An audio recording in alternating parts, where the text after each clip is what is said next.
Salutations, ma gang de Bas-Canadiens. Je suis Robert Nelson, président de la République du Bas-Canada. Mon fidèle copilote Sam ici. On a Lou Michel dans le bac, à l'ordinateur. Vous êtes à la Voix du Bas. Bienvenue sur les ondes de Radio Bas-Canada. Ça va brasser bien raide. Écoutez, on a avec nous aujourd'hui, et c'est un grand plaisir de l'avoir, Catherine Dorion, artiste, militante, activiste, impliquée en politique. Alors, bienvenue Catherine. Merci d'être avec nous aujourd'hui. Merci de l'invitation. Comment ça va? Ça va. Ça va, je sais pas comment ça va. Tu sais, quand t'as pas le temps de t'arrêter pour faire... Moi, d'habitude, je passe... Pour être heureuse, j'ai besoin de 2 heures tout seul dans mon lit, avec aucun stimuli, personne qui me dérange. Ça arrive pas. Puis c'est à ce moment-là que je fais comme... Je digère ce que je viens de vivre. Puis là, en campagne électorale... C'est thrillant, par exemple, là, tu sais, t'es comme... C'est comme on le track avant de rentrer sur scène, puis là, tu dis « Ah shit, ça va bien aller, ça va être correct », puis là, tu rentres sur scène, puis là, t'es là « Ah, je savais, tout va bien. Ah, si, je veux que ça dure, là, c'est le fun, tu sais. » Puis toute la gang, on se dit, dans le local électoral, tu sais, il y a plein de monde trippant, puis on se dit tout, crif, je pense qu'il y a plein de monde qui n'ont pas fait de politique avant aussi. On se dit tout, c'est tellement hot humainement, genre, l'espèce de communauté qui se crée parce qu'on fait de quoi, genre, que on le sait qu'on va avoir un postpartum après, puis ça va être tough de comparer toutes nos autres expériences qui vont suivre à celle-là, parce que c'est vraiment intense. Mais c'est ça, toi, tu fais-tu partie des gens qui, une fois que tu embarques sur scène, tout ça, c'est-tu systématique dans ta vie d'artiste? Quand tu arrives dans le feu de l'action, toi, comme le track diminue, puis tu te sens dans ton élément, puis là, t'es prête à agir, puis c'est là où tout ça fait du sens? Ouais. OK, puis la préparation, c'est-tu plus là que ça vient jouer dans la tête, ou je sais pas, que tu trouves ça plus... Comment je me suis préparée avant? Non, mais comme moi-même, en tant que avant d'embarquer à faire un show, mes remises en question, ma façon de pas être certain de X ou Y, ou peu importe, c'est des choses qui m'arrivent avant le début du show, puis une fois que je suis dans l'action. Mais j'ai parlé à certains artistes, certains collègues que des fois c'est l'inverse, eux autres. C'est dans la préparation, le moment où ils sont plus comme dans le studio, ils sont bien dans ces zones-là, puis c'est sur scène que bon, il y a plus le combat de devoir faire quelque chose. Puis j'imagine qu'en politique, il y a ça aussi. Ah, c'est sûr. Mais moi, je suis plus comme toi, là, si on dit que si on compare ça. Mais moi, je vois ça de même. Là. La campagne, pour moi, c'est une œuvre. Là. Je veux faire de quoi d'artistique avec. Puis à date, on réussit bien à le faire. Mais tu sais, j'arrive sur scène, puis là, c'est commencé. La seule affaire, autant quand je fais de quoi vraiment sur scène, un show ou des slams, ou tu sais, que là, en faisant de la politique, la question que je me pose, qui reste, par exemple, malgré le thrill puis le fun, c'est genre, est-ce qu'ils sont avec moi? Est-ce qu'ils sont avec moi? Puis si je sens que le public est comme, tu sais, puis qu'il trippe pas tant, puis qu'il est pas là, tu sais, je veux les revoir, là, tu sais, c'est comme, c'est une espèce de... Je veux qu'on vive de quoi ensemble, là, sinon ça m'intéresse pas d'être là. Ah, mais ce qui est fucké avec le fait d'être en politique, c'est que t'es tout le temps sur la scène. Ouais. Dans les épluchettes de blé d'Inde, la manière dont tu serres les mains, la manière dont tu parles avec monsieur, madame, tout le monde, comment t'arrives à gérer cette image-là, puis tu dis, moi j'ai besoin de 2 heures par jour pour être moi-même. Là, est-ce que tu as l'impression de courir après toi-même? Est-ce que tu as l'impression de te perdre dans toute cette machine-là? Ben quand je vais voir le monde, quand je jase avec le monde, ce qui est nouveau pour moi, là, tu sais, déranger le monde, c'est une affaire. Moi, j'ai de la misère à faire ça dans la vie. Fait que là, faut que je fasse ça, là. Faut que ça fait partie de la game. Puis au début, j'étais comme, ah, j'aime pas ça, c'est pas moi ça. Puis pourquoi faut faire ça quand on fait de la politique? Puis finalement, j'ai pris ça avec humilité, puis je me suis dit, apprends ça, genre, vois qu'est-ce que t'es capable d'apprendre. Si t'es mal à l'aise, ça veut dire que si tu le fais, tu vas apprendre de quoi. Fait que là, je le fais, puis mon truc, pour pas virer folle, genre, c'est de... Tu sais... Je suis pas dans le jeu, là, tu sais. Pour de vrai, genre, moi, une job de député, ça me tente pas tant que ça individuellement. Genre, j'ai jamais travaillé dans un bureau, j'ai jamais eu d'horaire. Puis... Moi, ce que j'aime, c'est créer du mouvement, c'est inspirer, c'est que le poil du monde lève, tu sais. C'est ça que je veux qu'il se passe dans la vie. Fait que c'est vrai, ça. Je fais de la politique pour faire ça à un niveau plus large. Fait que comme je suis sincère dans cette affaire-là, c'est facile pour moi d'être devant le monde en disant, genre... Calme-toi, Catherine, t'es pas en train de faire un show. Tu sais, genre, parle au monde, c'est tout, là, tu sais. J'ai pas inventé de menterie de « je suis là pour votre bien, monsieur », tu sais, j'ai pas besoin, là, c'est comme...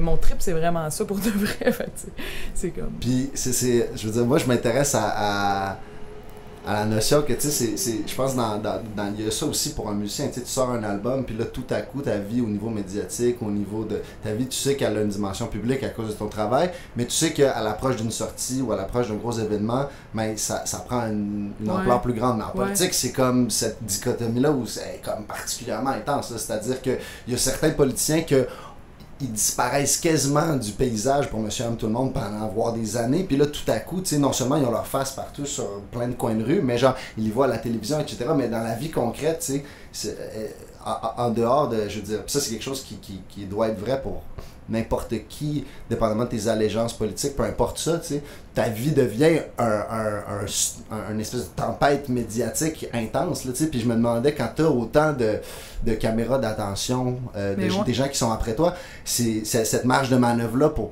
tu sais, garder ton cap, toi, puis rester dans la réalité, genre, je trouve que ça a de l'air tough, honnêtement, c'est genre, je pense que ça l'est pour n'importe plan, qui, tu vois, genre Jean Leloup, ça l'a rendu fou, mettons, t'en as d'autres, là, tu sais, Kurt Cobain, ça l'a tué, genre ça, c'est une pression psychologique énorme, mais je sais pas toi comment tu vis ça, tu me le diras, genre d'avoir tout à coup une personnalité, les gens qui te connaissent pas vont te connaître, toi tu les connais pas.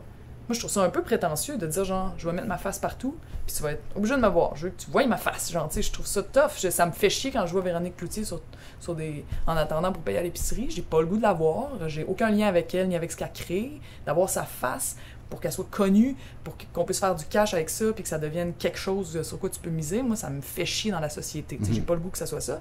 Puis là, j'arrive dans une game où, je suis pas dogmatique, je me dis pas, donc je ferai jamais ça, parce que je vois bien que, à un moment donné, il faut que tu assumes ça aussi, genre, pour être capable d'avoir une réelle influence.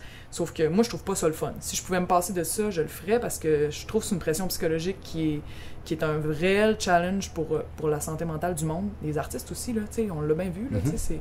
Puis soit tu deviens une espèce de... Tu sais, ça peut avoir des effets vraiment néfastes. Moi, je lutte vraiment fort contre ça, puis j'essaie de trouver des manières, puis tu sais, je m'entraîner, puis méditer fait partie des choses qui peuvent m'aider, mais tu sais... Je sais pas, toi, comment t'as vécu ça? À un moment donné, t'étais comme, personne savait t'étais qui, puis à un moment donné... Il est devenu fou, Ben, moi, en fait, moi, je considère que je suis privilégié dans la mesure où j'évolue dans la sphère artistique. C'est-à-dire qu'il y a plein de passe-droits puis de choses que tu as comme le droit de faire en tant qu'artiste, que bien du monde dans la vie publique, même dans le système en général, ont comme, pas nécessairement pas le droit de faire, mais que ça passe moins. Tu sais, ça peut être des trucs superficiels comme juste l'apparence ou des éléments de marginalité dans le lifestyle, mais des fois, ça va aussi dans l'approche, l'agenda idéologique, par exemple. C'est-à-dire que moi, une des zones que j'ai trouvées, c'est la métaphore et le personnage, tu sais. Fait en ce moment, par exemple, dans le format de La Voix du Bas, je suis Robert Nelson de la vraie vie. Tu me croises dans la rue, je te parle comme ça. Si je suis à la caisse en train de te parler dans un commerce, on est en temps, c'est ma vraie voix. Mais ça, dans bien des médiums dans la claire, je suis ce gars-là en train de te parler avec la psychologie de Robert Nelson. Fait que ça, moi, ça me permet de fouetter de la boîte à un niveau que je me déculpabilise de ses propos. Ouais, c'est pas moi qui les a dit, mais c'est Robert Nelson. Mais dans le cadre du Punch Club, it's all good. Mais si, imagine, j'étais en politique, puis là, j'arrive au milieu d'un speech pour avoir envie, puis pour pouvoir me le permettre, je tombe en mode, je change ma voix, moi, je change de personnage, puis là, genre, je fouette de la grosse boîte comme ça. Il y a peut-être du monde qui vont triper puis trouver ça nice, mais ça se peut aussi que je sois discrédité comme quelqu'un de non politiquement viable, tu sais. Fait que les stratégies que j'ai développées dans l'art, je sais pas exactement dans quelle mesure je pourrais les exporter dans quelque chose que toi tu fais, tu sais, par exemple. Ouais, c'est la question que je me pose un peu. Là. Comme je disais tantôt, moi, je veux amener de l'art en politique.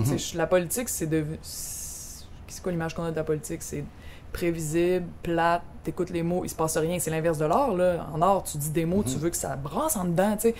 Là, c'est l'inverse. Faut pas que ça brasse, sinon ça va mal aller, tout ça, tu sais. Fait que moi, je vois juste... J'ai mon point de vue d'artiste, c'est sûr. Puis, tu sais, dans QS, il y a d'autres points de vue, puis c'est extraordinaire. On veut qu'il y ait plein de monde qui viennent de partout, qui arrivent. Sauf que moi, mon buzz, c'est de faire en sorte que les artistes comprennent que s'ils disent la politique, c'est tellement plate, c'est pas pour moi, ben ils vont continuer d'avoir une politique de même. Tu sais, je veux dire, avec notre talent particulier de générer du sens des émotions, des récits, des désirs. Tu sais, c'est fort l'art là, quand c'est bien fait. Là. Avec ce talent-là particulier qu'on pratique, qu'on gosse, qu'on essaye, je fais ça, ça marche pas, ok, j'apprends, je fais ça, ça marche, ok, je continue là-dedans. Tu sais, ça, est-ce qu'on garde juste pour se faire connaître, puis avoir un standing, puis finalement on fait comme ceux qui ont comme toutes les autres dans la société en ce moment, tu sais, on bâtit notre propre affaire, puis on garde ça comme ça, puis ou est-ce qu'à un moment donné, on se dit, ben, moi, avec le talent que j'ai, je peux vraiment faire du bien là, au monde, pas juste devenir connu, puis faire de quoi que les gens vont avoir le goût de payer un ticket pour venir me voir, mais créer des vagues inattendues, tu sais, on exigerait ça des politiciens, des hommes d'affaires, on dit, crée avec tout ton cash, pourquoi tu fais pas telle affaire? Mais nous, avec notre talent, qu'est-ce qu'on fait avec ça, tu sais, on peut faire de quoi, mais... Ben oui. Puis, tu sais, demain, là, tu viens député, puis comment tu dois faire ça, mettons, là, à la période des questions au Parlement, tu vas-tu utiliser cette aura-là d'artiste pour un peu décaler le discours pour que ça soit moins langue de bois, pogné dans le cul. Tu sais, Amir Kadir le faisait bien d'une certaine manière. Tu sais, c'était le gars qui parlait fort, qui disait les vraies choses. Toi, ça serait quoi ta stratégie? Ben, tu sais, j'imagine qu'au début, j'essaierais de catcher comment ça marche en premier pour être assez à l'aise avec ça, pour faire OK, maintenant, je suis à côté de la convention, puis c'est voulu, puis je sais exactement à combien de degrés, puis là, j'essaye ça, puis là, pour devenir meilleur dans ça. Mais c'est clair que tout ce que je vois de l'Assemblée nationale me tente pas tant que ça, d'aller faire ça. Sauf que justement, tu sais, c'est comme quand j'étais jeune, puis je voyais du monde dans des pièces de théâtre, là, j'étais comme... Je suis capable de faire mieux que ça, genre, ils sont pas si bons que ça, genre, mais ça, c'est le rap game, exactement. Moi, c'est ça que j'explique, tu sais, quand il y a des jeunes qui me demandent si je veux devenir un rapper dans la vie, si genre, pas juste faire du rap, mais si je veux gagner ma vie avec le rap, par exemple, tu sais, qu'est-ce que je dois faire? Je dis, regarde les meilleurs rappers out there, puis essaie de te convaincre qu'un jour, tu vas être meilleur qu'eux autres, puis tu vas te péter, puis ils vont écouter une de tes tunes, puis ils vont avoir, tu sais, ils vont se dire, ah, j'aurais aimé ça, avoir moi écrit ou avoir fait cette tune-là, tu sais. Puis, whatever, si c'est réaliste ou non, il y a un degré dans la discipline ou dans le travail pour faire une grosse tâche que t'as pas le choix d'avoir, tu sais. Puis Magnus Carlsen, le champion d'échecs, il disait ça aux jeunes, il disait je vais pas vous bullshiter, tu sais. Si tu n'es pas obsessif compulsif à propos des échecs, il n'y a aucune chance que tu deviennes le champion du monde, tu sais. Puis je pense pas une invitation à devenir nécessairement fou avec un truc, mais il y a cette zone-là, tu sais, de genre... Ben, c'est ce qu'on appelle être passionné, là. Tu peux le diagnostiquer en disant d'être obsessif compulsif, mais tu peux aussi dire Chris, moi, c'est ça qui me drive, ça me rend vivant, ça crée quoi de bien autour, tu sais. Toi, tu checkes des vidéos de René Lévesque puis de Staline pour genre Je sais pas si ça existe, j'ai jamais regardé une vidéo de Staline. Je sais pas s'il y a besoin de faire des discours très enlevants avec tout l'appareil de sécurité qu'il y avait. Non, mais moi, c'est toujours quelque chose qui m'a intéressé par rapport à la politique, c'est-à-dire que souvent, on va avoir tendance à débattre des différents types de contenus, des différents types de positions qu'on peut avoir idéologiquement, puis clairement, au final, c'est ce qui est le plus important. Mais il pourrait y avoir sûrement une élection complète juste à propos de on est-tu d'accord ou non avec des notions de format en politique? On n'est même pas en train de parler, par exemple, d'écologie, d'économie, rien. On est-tu d'accord ou non avec des insultes personnelles? Genre, on fait une élection complète pour redéfinir juste le format ou des trucs comme ça, tu sais, puis par rapport à des dynamiques de pouvoir, il y en a qui changent de société en société, il y en a qui sont modulables, mais il y en a, on dirait, qui semblent résister avec le temps, tu sais, puis qui demeurent réels, tu sais. Quelqu'un de charismatique sur une scène qui a des milliers de personnes, s'il arrive à aller frapper une petite fibre dans le cœur, c'est ça, il y a quelque chose, il y a une certaine chimie qui opère. Ben oui. On le voit dans l'art, on le voit en politique, tu sais. Puis moi, j'ai l'impression, des fois, de mon point de vue d'artiste, c'est sûrement une déformation professionnelle, mais tout ce que la société peut ériger comme défense pour protéger soit une bonne idée ou protéger un acquis ou un privilège, des fois ça peut comme tomber comme un château de cartes quand quelqu'un arrive à comme aller titiller le feu dans les gens, tu sais. Puis il y a des démonstrations très dangereuses de ça dans l'histoire, puis il y en a des constructives. Tu sais, je pense que tout politicien fantasme à l'idée de genre comme tout le monde embarque, puis on est passionné, on s'en va à fond l'étude, tu sais, mais ça amène à la question du best case scenario puis du worst case scenario, tu sais. C'est quoi le best case scenario selon toi, genre, mettons, de right now, là, tu sais, au Québec, là, tu sais, comme... Mettons que tu sais, best case scenario, c'est genre ce que je crois qui peut être possible, mais qui est probablement pas... Non, toutes les choses peuvent arriver, là. Ben, moi, c'est qu'on vive des expériences qui nous rappellent le bonheur qu'on a à être ensemble. Moi, l'affaire qui me fait chier, là, pis tu sais, c'est en allant, je tourne un petit documentaire sur les Inuits, sur l'identité Inuit, pis tu sais, c'est en les interviewant que j'étais comme fuck, tu sais, eux autres, ils parlent de la perte de la culture comme, tu sais, on n'a plus nos danses, nos contes, on les raconte plus, on fabrique plus d'objets, on sait plus comment faire telle pratique de chasse, etc. Puis pour eux, c'est ben dramatique, puis c'est une grosse perte. Puis là, tu sais, je m'interroge, je fais, nous autres, il nous reste quoi, genre de nos contes, combien de chansons est-ce que tout le monde connaît ensemble, genre? Quand est-ce qu'on danse? Est-ce qu'on danse en famille, genre, encore? Est-ce que, tu sais, je veux dire, quand au jour de l'an, là, qui a été traditionnellement au Québec, des parties qui faisaient branler la maison, là, avec aucun speaker, là, rien qui n'était pas fait organiquement par des humains, genre, le fun, là, à l'état pur, là, sans aucun besoin, là, juste nous autres, on le sait, c'est acquis, là, ça fait partie de la culture, c'est une richesse énorme, puis là, au jour de l'an, on se met tous assis devant le bye-bye, genre, c'est pathétique, là, pour de vrai, genre, puis je le fais moi aussi, genre, dans les familles. Je veux pas dire les gens sont pathétiques, parce qu'on est rendu là, on est tous là-dedans, mais mais se poser la question de pourquoi on a perdu ce qui fait qu'on peut triper ensemble autrement qu'en prenant une bière et en jasant. Il nous reste juste la parole, puis je pense que c'est pour ça que beaucoup de monde obsède sur la langue française au Québec. parce que c'est notre dernier truc qu'on est encore bon là-dedans, on se raconte des anecdotes, tu sais, c'est des restants de contes, ça, c'est des fois les gens racontent plusieurs fois la même anecdote, tu sais, tout le monde est un artiste, un créateur dans son truc, mais là, la création a comme été mise dans les mains de quelques-uns qui sont des artistes, des spécialistes, puis le reste du monde vont arrêter à 8 ans de faire de l'art pour toujours, tu sais, je trouve ça, puis je dis de l'art, c'est dans le fond, c'est des pratiques culturelles, tu sais. Fait que moi, mon best case scenario, c'est genre, il y a un gros mouvement social comme 2012, mais qui perdure dans le temps, puis que plusieurs causes se lèvent, puis se rendent compte qu'ils sont parentes, puis que là, pas juste dans les idées qu'on pitch dans les médias, mais genre dans le vécu, on reprend possession de notre vie collective dans l'expérience. On se voit plus, on a plus le goût les uns des autres, on se dégêne, on retrouve les places publiques, on vit des choses qui nous font nous sentir vivants, puis qui donnent un sens à la vie, puis qui font que l'obsession de travailler, puis de s'acheter des affaires pour que notre voisin trouve ça beau, genre, tu sais, on se rend compte à quel point c'est pas ça l'essence de la vie, genre. Fait que ça, c'est c'est tellement... Je me fais souvent critiquer à QS de dire, genre, là, Catherine, essaie d'être concrète, dis des choses concrètes, je viens de vous parler d'un gros truc, mais c'est un peu ça. Mais ça, c'est super intéressant, puis je te relancerai dans ce cas, je te demande le best case scénario. À l'inverse, mettons, le worst case scénario en ce moment, c'est quoi? C'est que... T'sais, ça peut pas juste être le statu quo, j'imagine, parce qu'il pourrait y avoir des changements bien pires. On peut s'imaginer des scénarios pires que le statu quo, mais tu sais, mettons, on joue au jeu encore, worst case scenario quand même réaliste, mais tu sais, qui rend le dernier qu'on voudrait ou le dernier que toi tu voudrais, tu sais. Ben, c'est que la technologie continue de nous pousser, si elle n'est pas faite avec une philosophie derrière, continue de nous pousser vers technologie, efficacité, productivité, croissance, je sais pas trop quoi, là, que toute cette idéologie-là nous pousse encore plus vers être seul, vers avoir de la misère à communiquer, à encore plus de timidité, parce que c'est ça l'individualisme vécu, tu sais, je suis pas capable d'aller vers les autres, je m'en rappelle plus comment, j'ai perdu les outils pour triper avec d'autres mondes, puis être complètement relax, puis le projet de vie néolibéral, c'est ça, là, tu sais, c'est comme, c'est quoi, t'es tout le temps dans le jus, genre, t'es tout le temps en train de courir, c'est rendu la nouvelle façon de répondre à la question « Comment ça va? » Ah, je suis dans le jus. C'est la question normale, la réponse normale maintenant. Fait que, tu sais, le worst case scenario, c'est on continue là-dedans, puis à un moment donné, on est juste... Tu sais, on sait plus par où reprendre le fil, puis on est malheureux, là. Les humains, on est fait pour être en gang, là. Tu sais, en termes de projets concrets, je pense qu'il y a deux rôles pour le politicien puis la politique en général. Il y a celui de que tu sembles, toi, travailler dessus, la question du récit, la question du ressenti, tu sais, de parler des choses sur ces tribunes-là pour que les gens fassent « Hey, oui, c'est vrai, je crois à ça, j'ai envie d'y participer ». Mais il y a aussi tout le côté gestionnaire, politique, politicienne, on a des portefeuilles, puis la santé, l'éducation, c'est où qu'on met ça, c'est où qu'on gère l'argent, etc. Tu sais, toi, est-ce que tu te vois vraiment juste du côté du récit?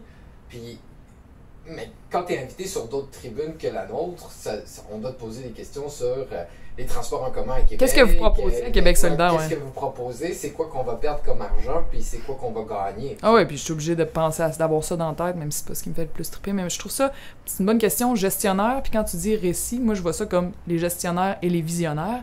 Puis genre, le gestionnaire, tu sais, mettons, François Legault, il est full content de dire « Je suis un gestionnaire », puis c'est pas le premier, là, de toutes les parties, on essaie d'avoir l'air des bons gestionnaires, mais il y a pas genre une chier de fonctionnaires qui sauraient quoi faire, qui sont là, genre, puis à qui on les met dans des petites cases, puis on dit « Fais ci, fais ça », puis ils ont un sentiment que leur job sert à rien, genre, puis ils sont comme « Crif, j'ai pas de liberté, puis je fais des rapports que le monde tablette tout de suite, genre, à quoi sert ma vie? » C'est eux, c'est des gestionnaires, genre, c'est ça leur job, puis on les utilise pas tant, ou pas à leur pleine valeur.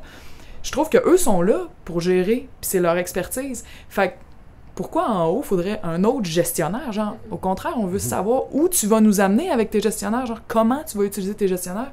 C'est quoi l'histoire dans laquelle tu veux que le Québec s'engage, si on parle du Québec, là, tu sais? On pourrait parler de l'humanité aussi, là, tu sais, mais genre...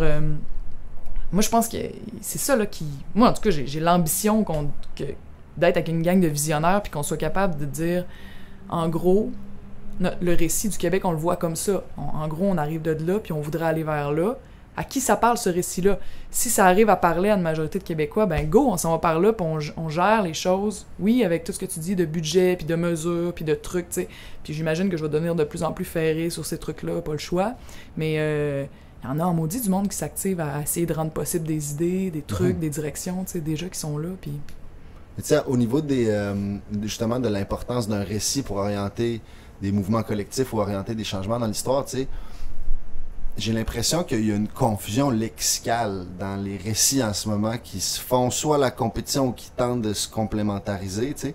Au Québec, c'est que les projets politiques, même ceux qui concernent clairement le futur, sont teintés de mots que les gens associent beaucoup au passé, puis à des concepts qui ont été quand même assez bien définis dans le passé, ou du moins là, sous plusieurs formes, que les gens sont comme sont saturés de ces mots-là, tu sais.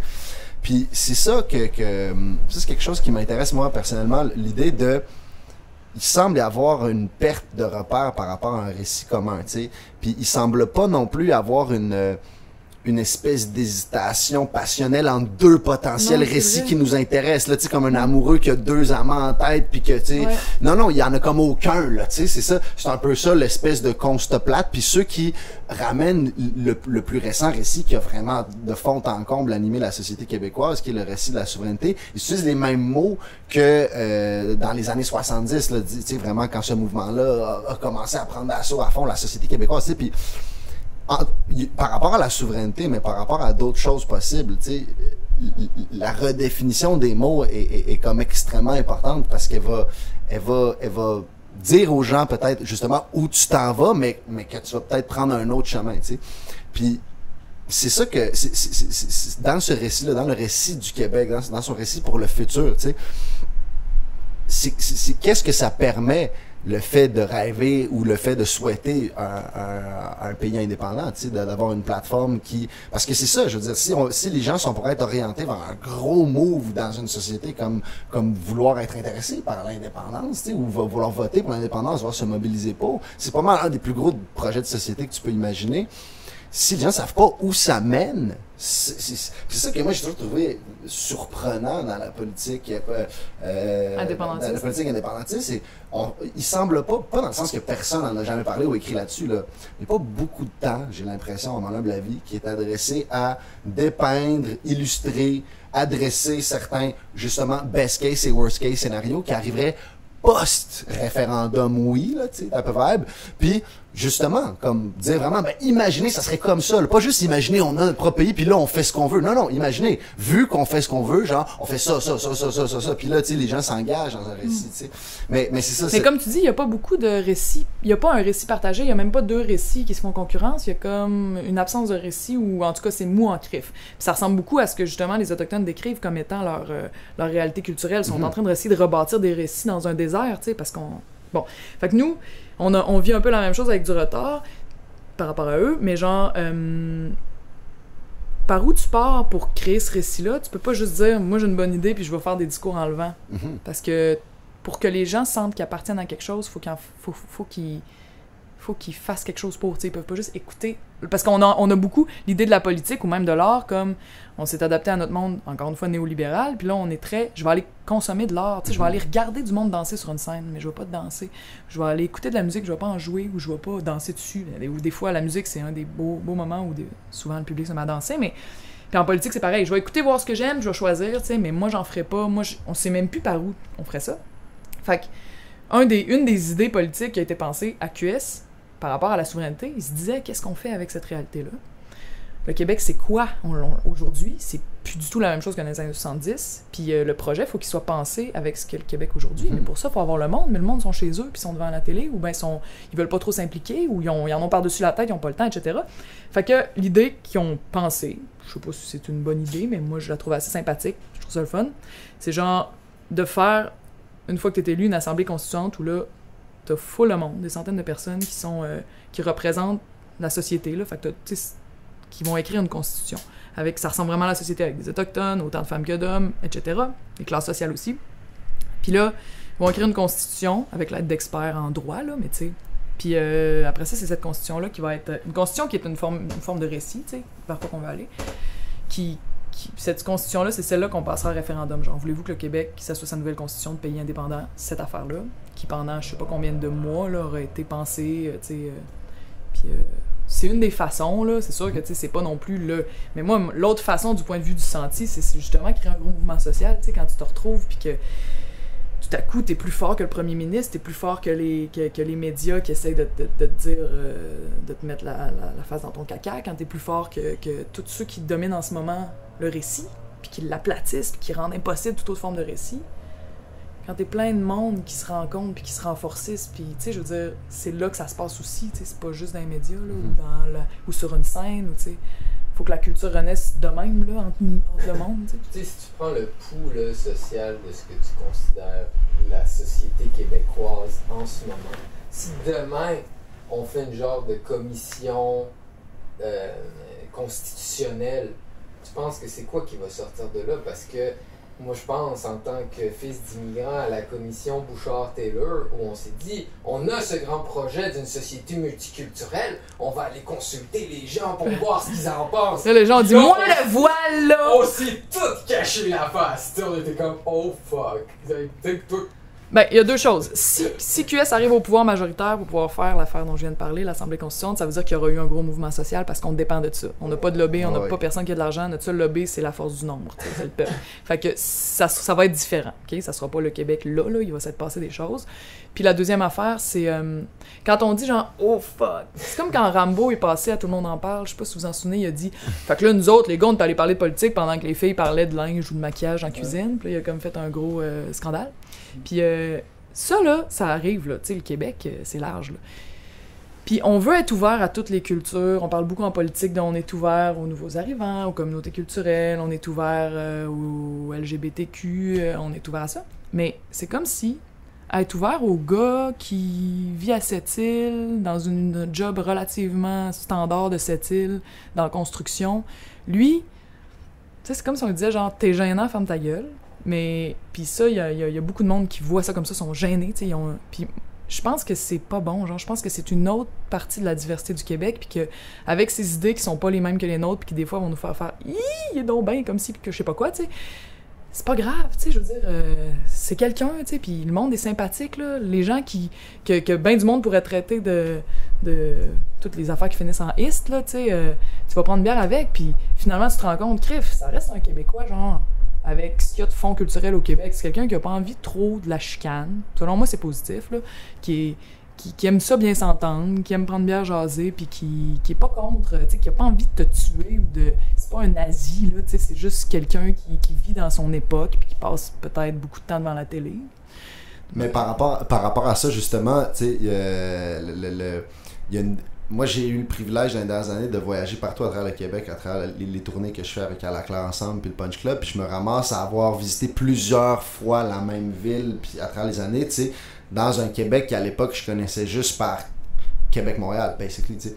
Puis clairement, je pense que ce genre de jugement-là qui est peut-être plus présent chez des classes sociales de jeunes urbains, éduqués, tu sais, etc., progressistes, mais la plupart d'entre eux, puis moi j'étais clairement dans cette situation-là avant, puis même c'est en train de tranquillement de changer parce que je passe plus de temps qu'avant à vivre en dehors des villes, pas juste m'y balader en tournée, tu sais, mais c'est ça, c'est-à-dire que à partir du moment où tu sors de ta perception de l'autre qui est juste médiatisée, puis qui est juste mimified aussi, tu sais, que c'est rendu des mimes ces gens-là, c'est des caricatures, mais t'es-tu déjà allé passer 2 mois justement à Sept-Îles, sur la Côte-Nord, à réaliser peut-être pourquoi c'est important dans la vie, dans la préoccupation de quelqu'un comme ça, d'avoir un pick-up. Peut-être que genre tu vas te sortir de la notion que c'est juste un tata qui veut genre avoir du gros muscle derrière son véhicule. Peut-être qu'il y a plein de choses que tu vas voir dans le réel, tu fais oh ok, en dehors de l'aspect polluant, puis que on veut peut-être pas que la planète soit envahie de pick-up comme davantage, mais tu comprends mieux juste la psychologie de quelqu'un, tu sais, puis c'est ces zones-là que je trouve un peu des fois, tu sais,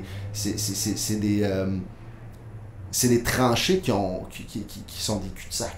Qui nous divisent, en fait. Faut qu'on mélange ces cultures-là. Autant, tu sais, je veux dire, on parle beaucoup de ça, d'intégration. Tu sais, c'est aussi intégration avec le reste du Québec. Tu sais, c'est pas juste à Montréal qu'il y a de la diversité, là. Il y a crissement de la diversité au Québec, mais c'est des diversités de d'autres sortes. Ils sont blancs, là, mais je veux dire, c'est pas tout, là. La diversité, c'est pas juste une couleur de peau. Mais par rapport à là, je lance une question, je pense qui je sais pas, moi c'est clair que quand je vois beaucoup de personnes d'une société qui sont grosso modo des différents membres de la classe moyenne en train de s'entretuer puis s'entre-déchirer sur des notions qui sont valides, sur des questionnements très valides, mais qui prennent éventuellement toute la place d'un débat social. Des fois, ça me donne l'impression que la classe moyenne là-dedans le danger là-dedans, c'est en dehors de la validité de certains points qui sont débattus, c'est de se perdre dans tout ça puis d'oublier qu'il y a des mécanismes. Tu sais, ben justement, la finance internationale, plein d'organisations qui sont beaucoup au-dessus de nous, qui nous font oublier que dans le fond, tu sais, je veux dire, quand la classe moyenne est en train de s'entre-déchirer, mais ton vieux banquier blanc qui possède la moitié des corporations autour de toi, il peut être chinois aussi, là, le banquier. Non, mais je sais, mais dans le sens que ce que je veux dire, c'est que dans la gauche, il y a un entre-déchirement au sens où les gens sont en train de pointer de l'ennemi, genre vraiment plein de gens partout à cause de des différences de type mœurs, etc. Puis pendant ce temps-là, tu sais, il y a des choses qui sont les mêmes qu'il y a 50, 100 ans, etc. Les mêmes vieux mécanismes qui supplantent complètement ça, là, tu sais, de classe sociale strictement d'un point de vue capitaliste, matérialiste, selon moi, c'est comme des umbrella concepts, tu sais, que j'entends que tu t'attaques pas à ceux-là, tous ceux-là que tu décris en dessous anyway, ils ont peu de chance de changer, tu sais. Puis c'est ça aussi que je pense dans l'ouverture des gens à avoir, tu sais, de garder ça en tête, de se dire oui, tu sais, il y a du micro. On va rentrer dans les relations micro, mais oublions pas que out there, là, notre récit genre officiel, c'est la démocratie, mais le récit officieux, c'est le capitalisme néolibéral, là, c'est ça. Ah ouais, c'est une forme d'oligarchie qui...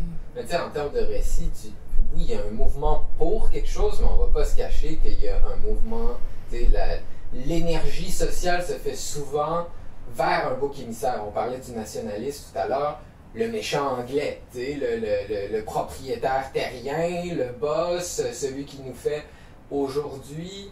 Comment tu vois diriger la libido nationale vers quelque chose de comme, hey, on veut plus de ça?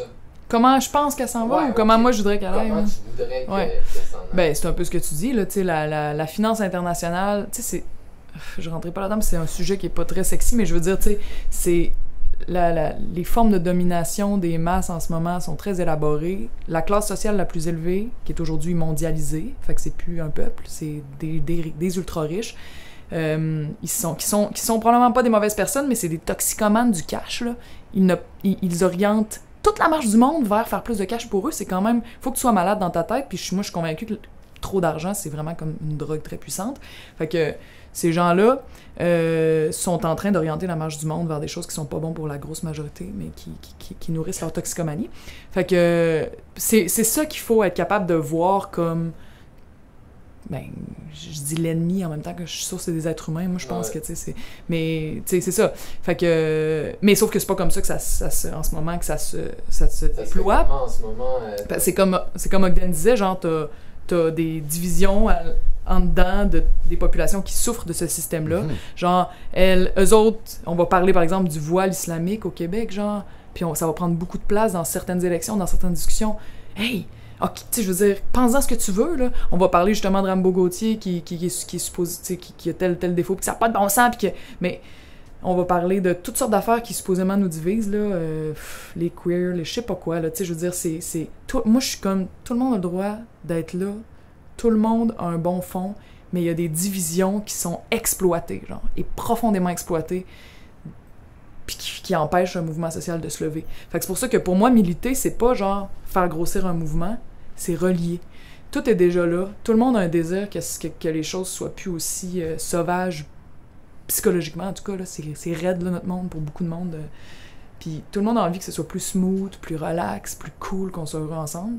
Mais on s'est fait diviser, tu sais. Fait que pour moi, militer, c'est relier. Puis c'est dur parce que t'as beaucoup de monde qui tripent là-dessus divisé, puis qui font leur réputation médiatique de tout ça. Puis... Mais tu sais, c'est dans une notion real politique, de diviser pour régner, c'est parce que c'est ça le problème avec beaucoup de l'époque qu'on est, les réseaux sociaux, c'est que les débats vont tellement rapidement à la surface, tu sais, qu'ils peuvent être récupérés assez vite ou simplement ils peuvent être utilisés à un certain avantage, tu sais, dans la mesure où moi je réfléchissais à ça récemment, je me disais, tu sais, clairement, étant donné qu'il n'y a plus tant que ça, ou du moins vraiment moins qu'avant, des concepts centralisateurs pour rallier certaines personnes qui pensent de façon plus progressiste, mais définitivement, il y a certaines personnes qui ont un agenda beaucoup plus néolibéral qui peuvent avoir avantage à médiatiser justement toute cette division-là, parce que justement, ben, ça occupe l'esprit des gens pendant que toi, tu es en train de te faire ton idée sur qu'est-ce que tu penses de ce fameux mini-scandale qui concerne X, Y, Z, tu sais, puis des sensibilités valides des gens sont exploitées parce qu'ils sont émotivement impliqués dans ces histoires-là. C'est là qu'il y a un glissement de terrain dangereux, parce que moi, je suis pas en train de dire, puis je pense qu'il y a pas personne qui est en train de dire, hey, toutes ces notions, c'est pas important, zéro. C'est plus de dire, soyons conscients de potentiellement comment ces questions-là peuvent, des fois, par la quantité de temps ou l'espace qu'on leur accorde, nous switcher l'angle de vue trop longtemps, puis loin d'un problème qui est peut-être encore plus urgent, puis qui a un impact incroyable sur le problème qu'on n'arrête pas de décrire là, tu sais. Mais on est tranquillement, depuis je sais pas combien de décennies, genre en train de perdre l'emprise sur notre propre pensée. C'est quand même... Tu dis genre, qu'est-ce que j'en pense moi, je peux penser que c'est une bonne idée, mais là, finalement, le débat est amené ailleurs, puis là, j'embarque dans soit une des deux idées du truc polarisant, supposément.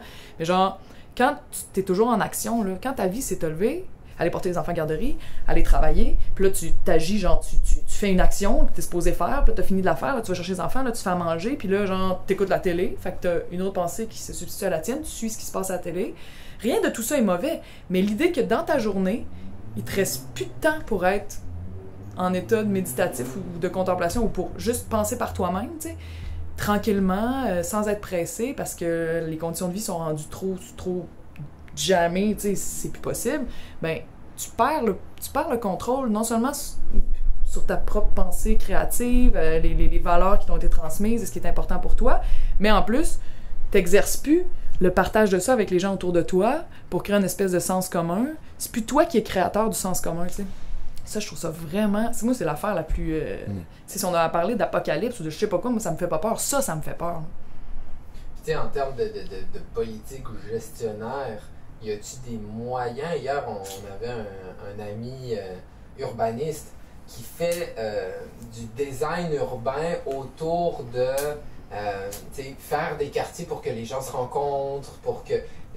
vraiment une ingénierie délibérée pour faire ça. Est-ce que c'est dans les choses de QS? Ben, mais tout ça, plus genre, là on pourrait rajouter ceux qui s'organisent pour que la bouffe qui est produite localement par des petits producteurs locaux de façon éthique, puis éco-responsable, etc., soit achetée par des gens en ville. Il y a des organismes qui sont... Vraiment, leur but, c'est ça, là. Ils sont pas là pour faire du cash, ils sont là pour créer de quoi qui serve à tout le monde, qui soit beau. Il y en a d'autres, des groupes communautaires qui font comme crime, il y a tellement de misère. Puis on aurait juste à faire ça, puis on réglerait une bonne partie des problèmes de toute cette population-là. Faisons-le, tu sais. L'idée de QS, c'est que le pouvoir aille à ce monde-là, genre, aux gens créatifs qui créent du bien pour de vrai sur le terrain, de faire descendre le pouvoir vers ça, puis que ce soit eux, leurs idées, leurs alternatives, qui puissent jouir des ressources de l'État, tu sais, quand même, c'est gros, là. C'est pas juste des ressources financières, c'est une organisation, ça peut être toutes sortes de formes de sensibilisation. C'est une forme de décentralisation administrative, comment ça se met en place sur les municipalités qui ont plus de pouvoir sur leur gestion territoriale. Entre autres, ben tu vois, là, je te donne un exemple de truc précis, tu sais, genre les municipalités, ils ont eu plus de pouvoir dernièrement, mais les citoyens dans la municipalité en ont eu moins. Fait que qu'est-ce que ça donne? Tu donnes du pouvoir d'une institution à une autre. C'est cool parce que l'institution est plus petite, mais si on peut plus faire de référendum pour bloquer, genre, une tour de 18 étages qui est là, puis qui va, tu sais, je sais pas, je donne un exemple, tu sais. Si l'idée, c'est de décentraliser pour que les institutions soient tributaires du désir des gens qui vivent là, tu sais, qui dépendent de ces institutions-là, que, tu sais, tout en ce moment est centralisé, tu sais. Des fois, à QS, on est traité de communistes, puis dans les radios privées, ils disent, genre, « Oh, vous êtes des communistes, vous voulez tout centraliser, tout diriger. » Man, t'as-tu vu, genre, c'est quoi le G7? Tu vois-tu quoi nos gouvernements? Tu vois-tu le Barrette, sa réforme santé, c'est genre faire en sorte que plein de centres deviennent un seul gros par région administrative, tu sais, avec 5 personnes nommées par le ministre qui vont décider comment tous les hôpitaux au CLSC de la Gaspésie vont s'organiser, genre, et toutes les autres affaires là, qui sont reliées à la santé. C'est centralisé, c'est sûr qu'après, les infirmières, ceux qui travaillent sur le terrain, à qui on ne demande jamais leur avis, on dit « fais ça », puis là, leur ordre professionnel dit « non, t'as pas le droit de faire ça », puis là, ils sont comme « j'essaie de me débrouiller, mais j'ai pas le temps de faire 10% de la job que je devrais faire pour que ces gens-là soient pas dans leur merde, là, tu sais ». ils deviennent fous, tu sais. On devient fou dans un système de même. Mais justement, tu sais, cette folie-là, je regardais récemment une vidéo qui parlait de l'anxiété et la dépression. Puis moi, je relate beaucoup à ça, au sens où ayant vécu des épisodes de dépression, tu sais, genre, un des trucs qui revient puis qui est réel, c'est que t'as potentiellement un processus comme biologique qui est en train de se passer en toi, puis ton corps répond, t'as des symptômes, ça c'est carrément réel. Mais la réponse comme selon laquelle, tu sais, ça serait nécessairement un dérèglement, un non-fonctionnement de ta part par rapport à une situation qui elle-même est juste comme elle est, puis elle, il faut pas nécessairement la changer, c'est plus toi, t'es la seule affaire ou la seule personne qui doit changer dans tout ça. Je pense qu'on a souvent collectivement un peu cette approche-là, puis même individuellement dans la société, c'est-à-dire on baisse les bras un peu devant l'état de la société, l'état du système qui peut nous mettre dans l'état dans lequel on est, en espèce de déprime collective, whatever, qu'on le regarde d'un point de vue économique ou culturel, whatever.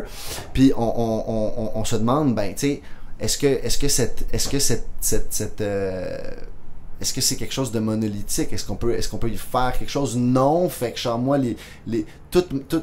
toutes mes actions vont passer à simplement genre essayer de me sentir mieux dans ça, tu sais. Puis finalement, il y a dans cette vidéo-là sur la dépression, il disait des fois ça peut être un simple changement qui te fait voir à quel point l'environnement dans lequel tu était pas bon, te faisait du mal, puis ta réaction d'être en déprime ou d'être en situation d'anxiété, c'est un symptôme de ça, tu sais. Fait que oui, il faut que tu te traites, mais il faut aussi que tu comprennes que la source du problème vient du fait que t'es pas bien, puis c'est ça que ton corps essaie de te communiquer, tu sais. Puis souvent, c'est ça que je veux dire, c'est que on est comme en train d'adresser dans le débat autant comme populaire, puis dans la politique, définitivement, on adresse souvent les symptômes, puis on parle pas souvent des sources là, profondes des problèmes, ni des sources potentielles des futurs problèmes, tu sais, genre, c'est-à-dire que on va jaser, par exemple, d'approche verte pour comment réduire l'effet de serre, mais ça va être politiquement incorrect ou politiquement impopulaire plutôt, de dire, mais écoutez la gang, d'un point de vue mathématique, c'est un peu déjà niqué, genre,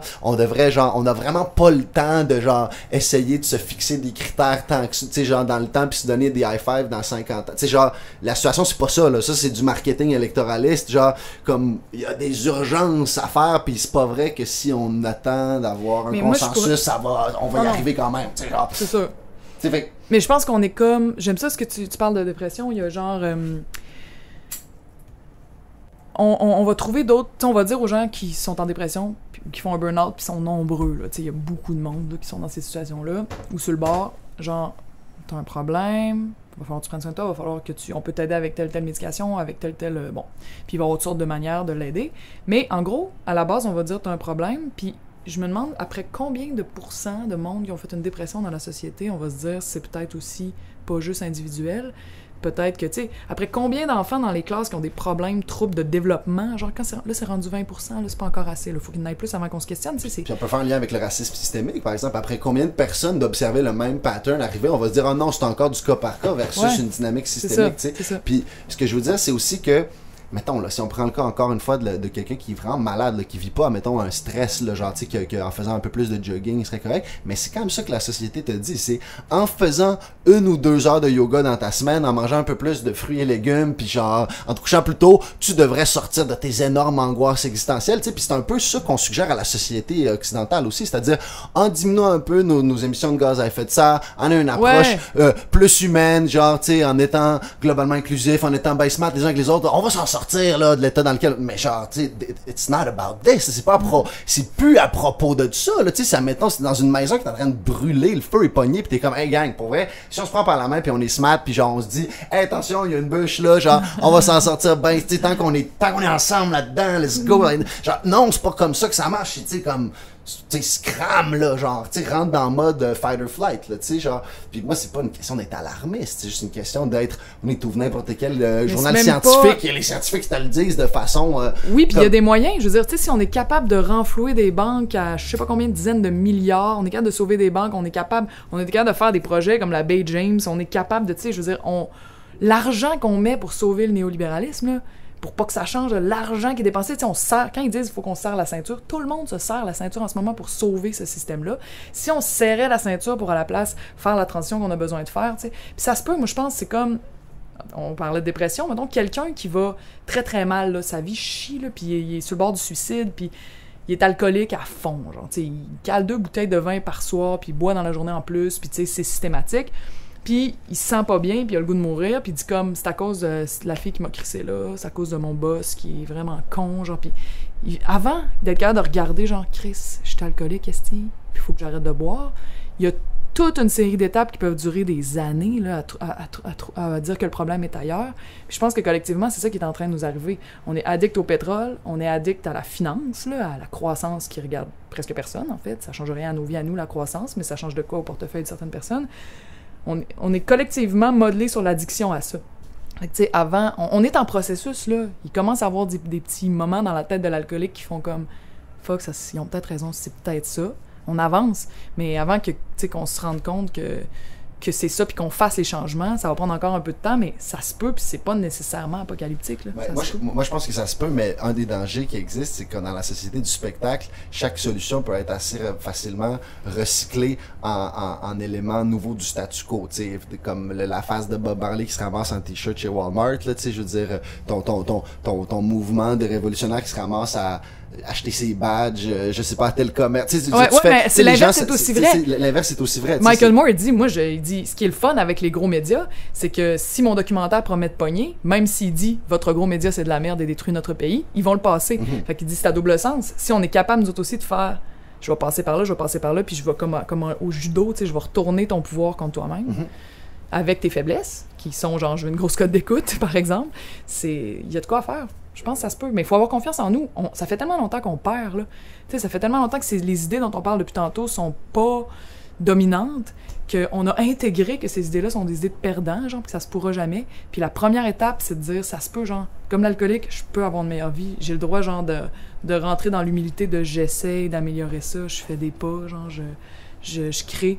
C'est comme si c'était gênant de dire j'y crois, je vais créer quelque chose, c'est comme si c'était... Mais c'est aussi que les plateformes pour le faire n'étaient pas là. C'est-à-dire que les règles, on est présentement dans une situation, dans une ère où les choses changent tellement vite que les règles du jeu se redéfinissent au fur et à mesure dans plein de sphères, autant dans les arts que dans la politique, que dans l'économie, etc. T'sais. Puis les artistes, admettons, essaient d'être inventifs par rapport à de nouvelles façons de distribuer la musique, de distribuer les vidéos, etc., etc. Mais je pense que dans la politique, plusieurs personnages à travers le monde dans les dernières années ont démontré que tu peux être vrai, tu peux think outside the box, puis un peu imposer une nouvelle façon de faire par tes propres moyens, tu sais, parce que même d'un point de vue technique, juste le fait ce qu'on nous on est en train de faire là, tu sais, d'avoir des micros, on n'est pas un média officiel subventionné, tu sais, il y a quelques décennies, tu sais, c'est hors de prix là, avoir une approche DIY à du journalisme citoyen. Ça va changer le monde, c'est tout ça est en train de changer, tu sais, fait qu'admettons, moi je suis partagé entre confirmer souvent que je vis dans un genre de ghetto intellectuel, en effet, où finalement peu de personnes pensent comme moi, puis quand je sors d'un filtre, puis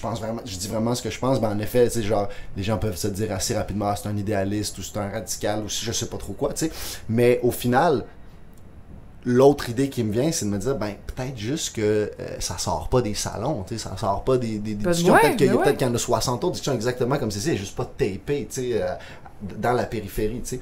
Puis moi, quand tu dis être game puis s'avancer, tu sais, c'est ça que je pense qui est intéressant pour les politiciens. Les artistes ont peut-être moins quelque chose à perdre, fait que se lancer dans une espèce de nouvelle méthode un peu farfelue, genre who cares au pire, worst case scenario, tu sais, ça passe sur le dos de la licence créative.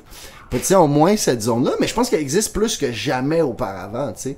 Puis je serais curieux de te demander, tu sais, qu'est-ce que ça te donne envie de faire, toi, cette espèce de nouvelle liberté qu'on a, puis qu'à chaque année, elle grandit, là, tu sais, d'une certaine façon. Ouais, mais menacée quand même, parce que, tu sais, quand tu vois, genre, Facebook a juste changé ses algorithmes, puis, oups, ça se peut que ton émission, elle soit comme 10 000 fois moins partagée, tu sais, c'est arrivé récemment, ça va arriver encore, c'est pas démocratique, Facebook, pourtant, le monde entier est là-dessus. Il y a, exemple, puis les médias, tout ça, l'Internet, la neutralité du web est menacée aussi, fait que, tu sais, c'est un outil qu'il faut utiliser tant qu'il est là, comme on a utilisé autrefois les médias qui étaient là. Pour moi, c'est un média qui n'est pas notre ami, mais dont il faut se servir, comme... Puis que là, pour l'instant, là, ça marche, là, on arrive à faire à passer pas mal d'affaires par là, mais c'est pas donné que ça va rester comme ça. Puis c'est pour ça que moi, je pense, comme Michael Moore, comme je disais tantôt, faut utiliser tout ce qui est à notre disposition tant qu'on est capable de passer nos trucs. C'est dans la souplesse, là, tu sais, OK, je reçois un coup là, mais par contre, j'arrive à placer ça. Mais la vraie affaire, tu sais, moi, je pense qu'il faut miser beaucoup sur le... Je reviens à mon obsession culturelle, mais sur sur sortir de l'individualisme, là, sortir de l'atomisation, puis recommencer le mouvement inverse. Là, c'est super révolutionnaire. Là. Tu recommences le mouvement inverse, même si tu trouves ça weird, même si tu sais pas comment. On essaye, ça marche pas tout le temps, mais tu sais, on se retrouve, je sais pas comment, là, mais tu sais, il y a quelque chose dans la réalité du contact humain que les médias sont là pour nous servir ou nous nuire. On joue avec, mais dans la réalité, les contacts humains sont là pour nous servir, là, tu sais. C'est juste bon, là. Fait que c'est notre assurance, tu sais. Faut pas la perdre, là. C'est comme, sinon, ça va mal, là. Ouais, puis il y a plein de places, je le vois, pour le monde politique. Tu sais, on parlait de cette translation de la vision à la gestion. Toi, t'es bien gros dans, justement, cette vision-là, puis la politique de l'expérience. Tu sais, ton livre s'appelle « Libérer le désir en amour et en politique », mais je vois qu'on peut créer des infrastructures, créer des choses concrètes qui vont générer cette vision-là. Tu sais, je pense à la place de mettre des millions de dollars dans la santé,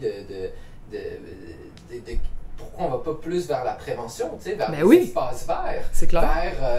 On parlait des problèmes chez les jeunes, tu sais, des programmes de méditation puis de pleine conscience pour les enfants. Tu sais, ça peut créer des mouvements là, énormes, puis ça coûterait pas si cher que puis ça. Puis sortir de l'obsession du travail encore, là, tu sais, pourquoi qu'un salarié ait 2 semaines de vacances par année, là, c'est beaucoup de monde au Québec qui ont 14 jours de vacances par année.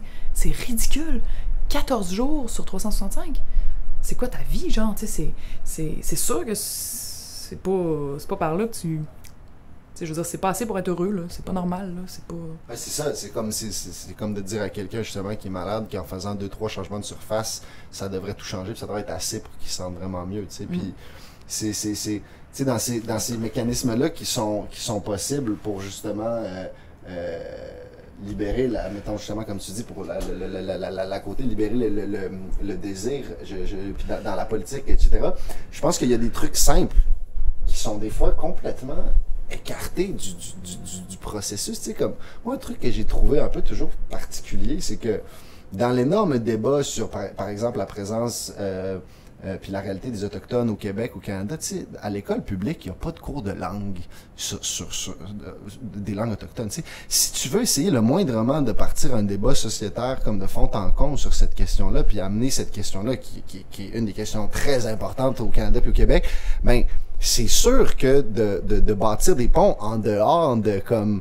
Tu sais, le vieux schéma historique, ok, il y a des wigwams, puis il y a des maisons longues, puis là, tu sais, c'est comme les gens sont stuck dans des vieux archétypes, là, genre, tu sais, puis que c'est cette façon-là de refaire le récit, de rechanger, de reprendre l'ancien pour en faire du neuf. Tu sais, moi, c'est quelque chose que j'essaie de faire dans mon approche, dans mon art, tu sais, reprendre des vieux termes. Le Bas-Canada, en dehors d'une blague, c'est quelque chose que je pense définitivement que sont pesants, culturels, identitaires, XY, tu sais. Qu'est-ce qu'on peut imaginer comme une redéfinition de ce qu'on a déjà, puis qu'on est assis sur une mine d'or au Québec, puis qu'on est juste pas en train de le réaliser, tu sais, puis que ça prend un peu juste cette twist-là de je sais pas comment dire, changer le récit, changer la formule, tu sais. Puis la mine d'or, moi, dont tu parles, là, je sais pas qu'est-ce que toi tu vois comme une mine d'or. Mais c'est ça, je veux savoir, admettons, toi, c'est quoi le grand potentiel qu'on peut amener? Moi, c'est le monde, là, pour de vrai. Évidemment, il y a la nature, tout ça, mais moi, ce qui me touche le plus, c'est ça, c'est que, tu sais, genre, il y a toutes sortes il y a des identités de peuple, là, ça existe, là, même si c'est plus très à mode de parler de ça. Puis quand tu viens d'ailleurs, tu arrives dans le peuple, tu te laisses colorer par ça. Autant que toi, tu colores, mais en moins grand, vu que t'es moins nombreux, moins, là, mais quand même un peu. Puis tu sais, genre, ici, on est vraiment, malgré tout ce qui nous arrive, malgré tout le tournant historique super de droite économique qu'on a pris, malgré les divisions, on reste avec une forte identité de genre, on n'aime pas ça chicaner, on est peace, le genre, quelqu'un qui a full préjugé envers un noir, mettons, tu lui fais présenter un noir, puis là, mais lui, je l'aime, par exemple, tu sais, parce que, en vérité, là, ce qu'on porte, c'est qu'on s'excite pas le poil des jambes tant que ça avec, tu sais, malgré tout ce qu'on voit, là, dans les médias. Puis genre, tu parlais il n'y a pas de cours de langue autochtone, tu sais, s'il y en avait, imaginons un Québec indépendant avec fédéraliste, avec des régions plus à Côte-Nord, ben il faut que tous les étudiants, les enfants à l'école apprennent l'Innu pendant une année ou deux pour au moins créer un pont, créer un lien. Puis ça donne la confiance aussi aux Inuits, tu sais, comme tout ça qui... Puis le partage devient plus possible. Puis pour moi, notre force, c'est d'avoir une facilité quand il n'y a pas trop de division dans l'air, là, à entrer en contact, à s'apprécier, malgré nos différences.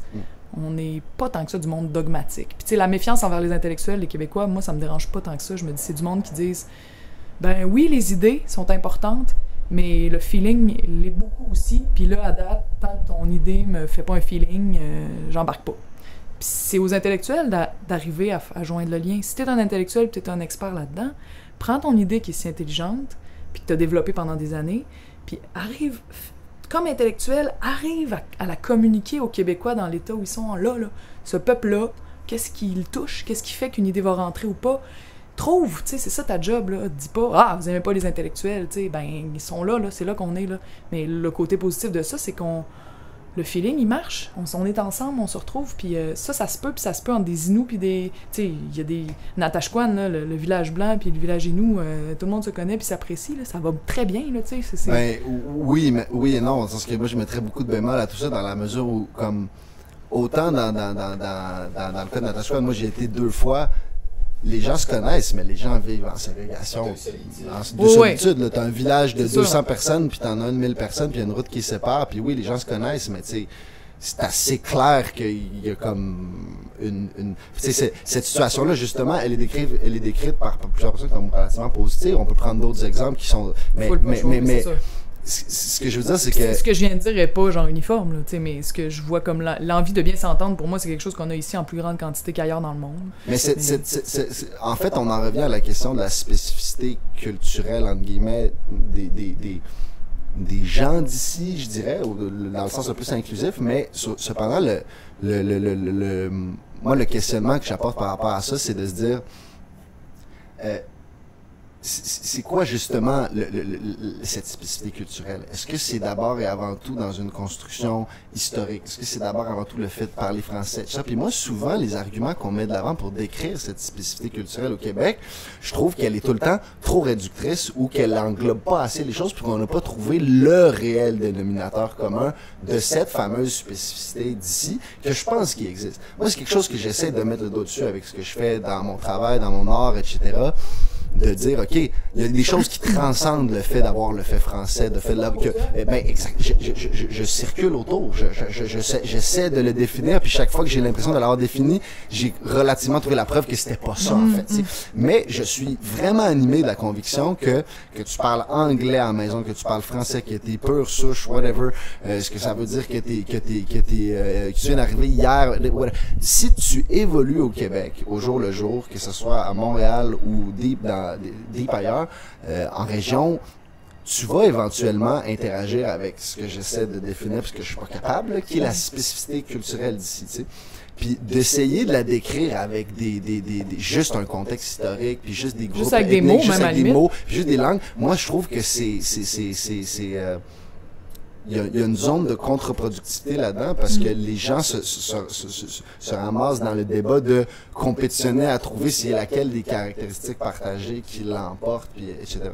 Puis moi, c'est ça, quand je parle, admettons, d'un projet de société ou de ce que j'aimerais imaginer pour le Québec ou pour le Bas-Canada, whatever, c'est ça, c'est de me dire comment on est capable de s'intéresser à la gang, à c'est quoi cette spécificité culturelle, c'est quoi ce fameux dénominateur commun, puis non, dans mon humble avis, je pense pas que c'est le fait français, je pense pas que c'est non plus un espèce de bonhomie abstraite comme genre les Québécois c'est du bon monde, tu sais, genre je pense qu'il y a quelque chose de plus là, genre plus deep là-dedans, puis certainement il y a des indices dans l'histoire. Moi je pense que c'est une enquête qui est complètement ouverte là, on le sait pas là, tu sais. C'est tellement touchy puis glissant à faire ça au 21e siècle dans notre société postmoderne, puis il y a du monde qui ont essayé de le faire. Moi je pense à Roy Dupuis puis l'empreinte là, à dire on est une société consensuelle, ouverte vers les femmes, parce qu'en fait on est tous des autochtones. Même. Je vais pas rentrer là-dedans là, mais c'est clairement glissant cette pente-là, puis il y a quelque chose d'une stratégie là-dedans, parce que comme tu le disais au début de notre intervention, tu disais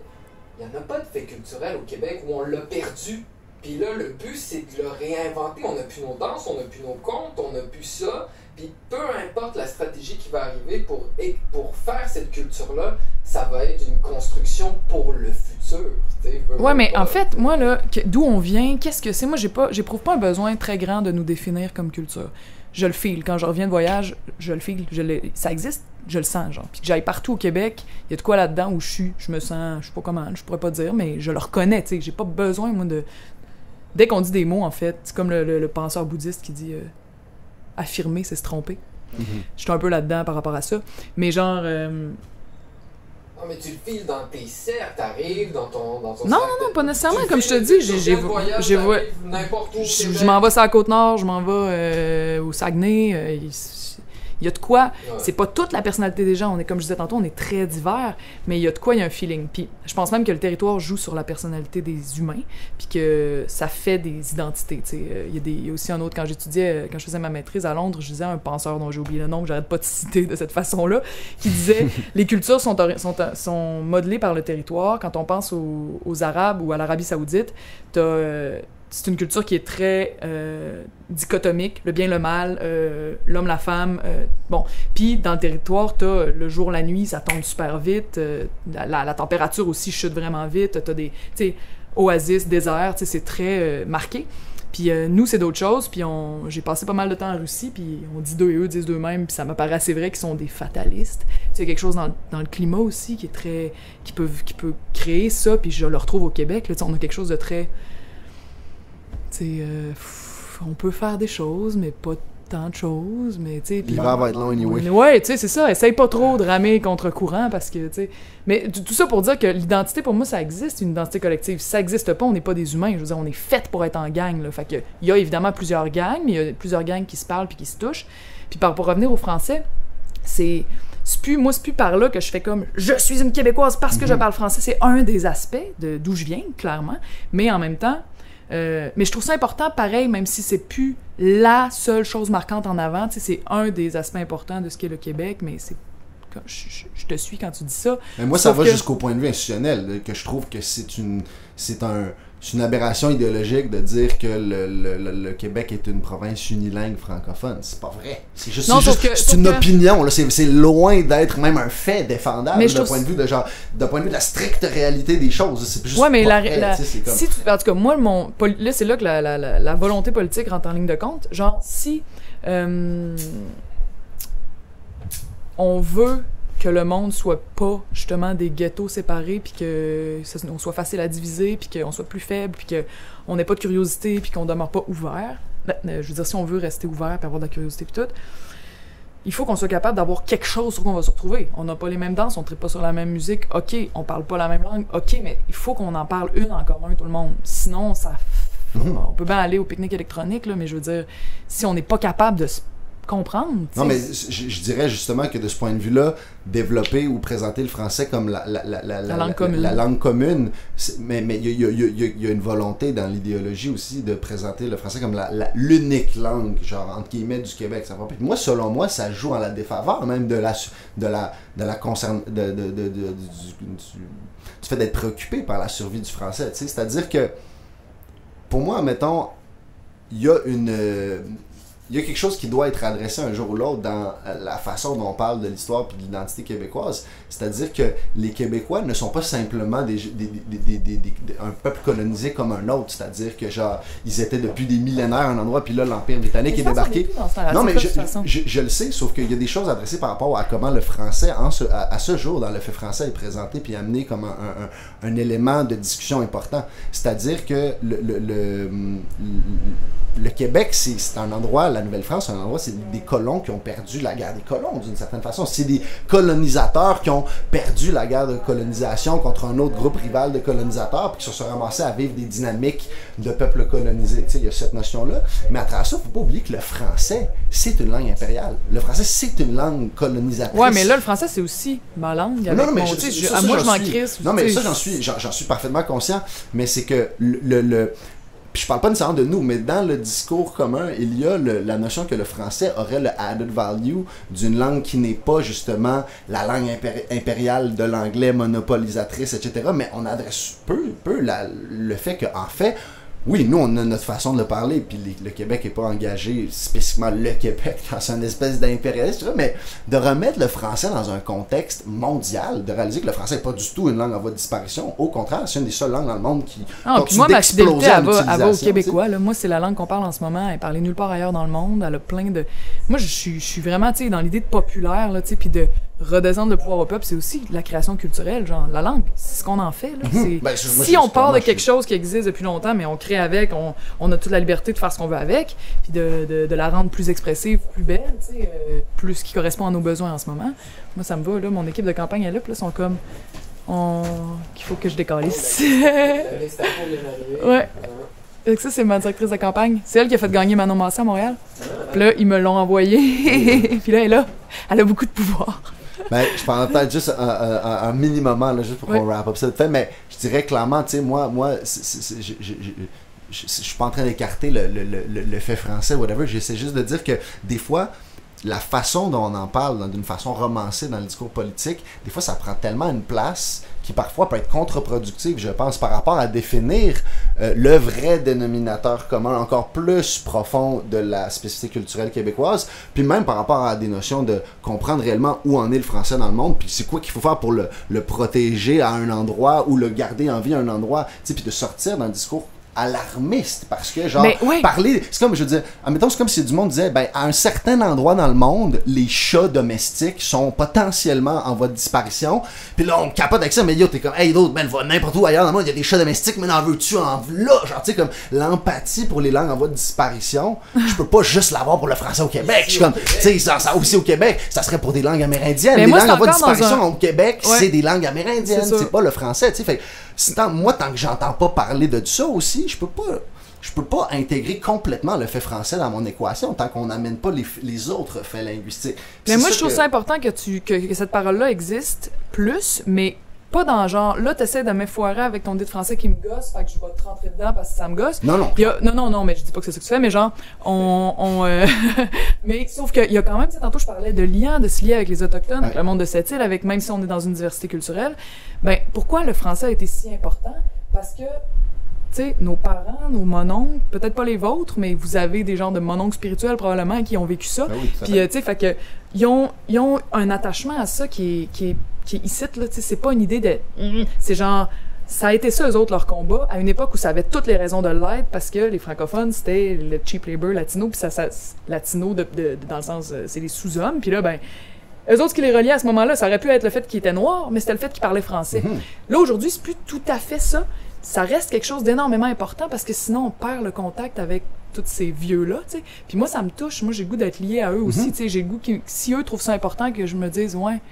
Ben, je ferme pas la porte, c'est peut-être important, genre peut-être que je vais le découvrir, peut-être que je le sais pas, mais je comprends même, je suis aussi, tu sais. Mais en même temps, je dis la même chose, moi je partage complètement parce que finalement j'utilise le français, j'adore le français, c'est mon outil principal pour communiquer avec le monde, autant dans ce qu'on est en train de faire là que dans ma musique, etc. Même si je fais des amalgames linguistiques, j'explore le slang, le franglais, plein de si on veut, de mutations linguistiques. Au final, je reviens quand même à mon cerveau fonctionne en français, puis je parle en français dans ma vie de quotidien tous les jours. Fait que pour moi, c'est une façon de le célébrer aussi, d'être prêt à prendre un pas de recul sur lui, tu sais, puis de faire, ok, tu sais, comme, je suis émotivement tellement impliqué dans cette langue-là, mais comment est-ce que je peux aussi, des fois, genre, en prendre un pas de recul pour justement que cette implication émotive reste positive, mettons, parce qu'il est complètement te l'approprier, en fait. Si tu sens que c'est pas à toi, tu peux pas faire ce que tu veux avec. C'est peut-être le temps. Ok, fait que là, conclusion. Merci infiniment, Catherine, d'être venue. À toi la parole, s'il y a une petite chose que tu voudrais nous partager, tu sais. Je veux dire qu'il faut des poètes au pouvoir. Des poètes au pouvoir. Robert Nelson, président, poète numéro 1. Catherine Dorion. Merci. Poète au pouvoir, merci beaucoup, merci infiniment. Respect. Yeah.